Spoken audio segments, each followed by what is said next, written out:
দেখতে দেখতে কতগুলো মাস কেটে গেল, আমি প্র্যাকটিসরত রয়েছি। এই লিটিগেশন লাইনে থাকার পরে একটা জিনিস খুব ভালোভাবে শিখেছি, সেটা হলো পেশেন্স।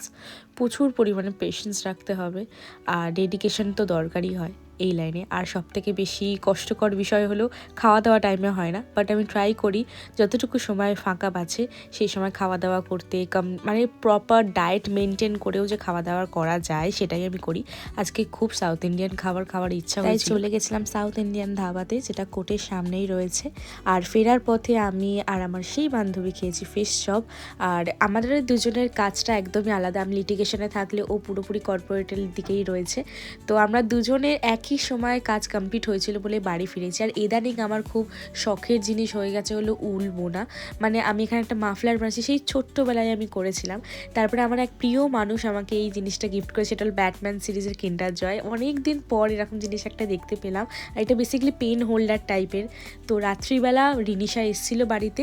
আমাদের গ্রুপের আজকে ছোট্ট সদস্য আজকে 18 বছর পূর্তি হচ্ছে, মানে 18 বছরের জন্মদিন হয়েছিল।